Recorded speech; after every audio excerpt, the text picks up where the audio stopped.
Hello बच्चों, let's read the question. Part of nephron impermeable to salt is. Question में बोला जा रहा है कि जो नेफ्रॉन का ऐसा कौन सा पार्ट है जो इम्परमिएबल होता है सॉल्ट के लिए. फोर ऑप्शंस हैं. A is descending limb of loop of Henle. B is standing limb of loop of Henle. C is collecting duct, जिसे शॉर्ट में सी डी भी बोलते हैं. डी इज डीसीटी, जिसका फुल फॉर्म है डिस्टल कॉन्वोलेटेड ट्यूब्यूल. क्वेश्चन का पहले हम देखेंगे यहाँ पे की कंसेप्ट. तो यहाँ पे ऑप्शंस में चारों के चारों जो दे के रखे हैं ये पार्ट हैं नेफ्रॉन्स के. तो पहले हम नेफ्रॉन का मतलब देखते हैं कि नेफ्रॉन क्या होता है. नेफ्रॉन नेफ्रॉन क्या है? ये फंक्शनल यूनिट है किडनी की.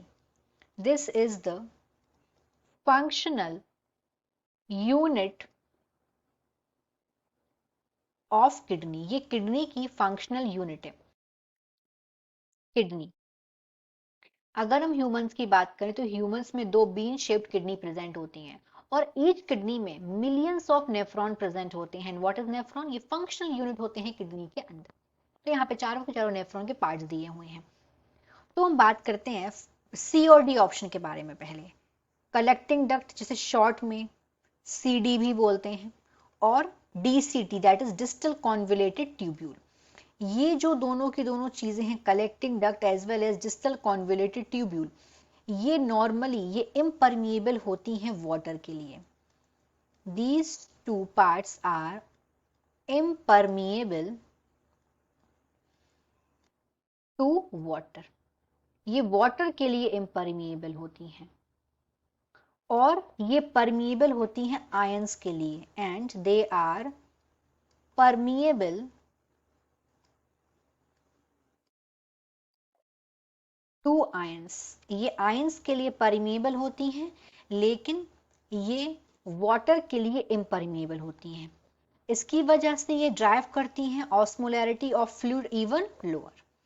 तो ये इसका आंसर जो सी है और डी नहीं हो सकता क्योंकि ये क्या है? इम्परमिएबल वाटर के लिए है. नेक्स्ट पे आते हैं.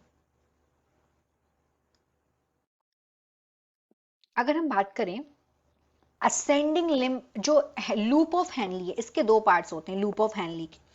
तो लूप ऑफ हेनली में अगर हम इसका ऑप्शन नंबर ए में जो डिसेंडिंग लिम्ब दिया हुआ, इसके दो लिम्ब होते हैं लूप ऑफ हेनली के. तो अगर हम डिसेंडिंग लिम्ब की बात करें, इसके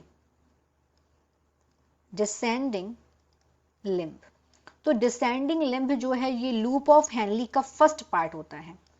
it is first part of loop of Henley. तो ये लूप ऑफ हेनली का हो गया first part. Loop of Henley, this is first part of loop of Henley. और ये क्या करता है? ये फर्स्ट पार्ट ये हेल्प करता है मेंटेन करने में यूरिन का कॉन्सेंट्रेशन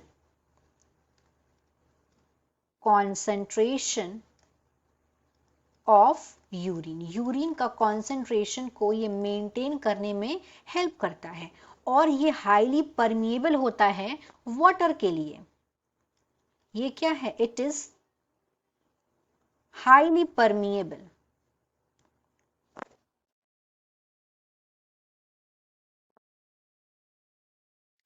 परमिएबल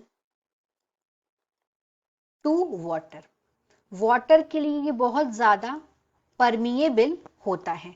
अब ये जब वाटर के लिए बहुत ज्यादा परमिएबल होता है, इसी वजह से वाटर यहाँ पे फटाफट क्या होता है? वाटर का रीएब्सॉर्प्शन होता है क्योंकि वाटर के लिए तो परमिएबल है, परमिएबल होता है ये वाटर के लिए, इसीलिए वाटर यहाँ पे रीएब्सॉर्ब हो रहा है डिसेंडिंग लिम्ब से. किसके थ्रू? ऑस्मोसिस के थ्रू. क्योंकि वाटर जो अगर एब्सॉर्ब होगा किस प्रोसेस से होगा? By the process called osmosis. इसीलिए ये, और ये इम्परमिएबल होता है. ये परमिएबल तो वाटर के लिए बट इट इज इम्परमिएबल. ये होता है इम्परमिएबल सॉल्ट्स के लिए.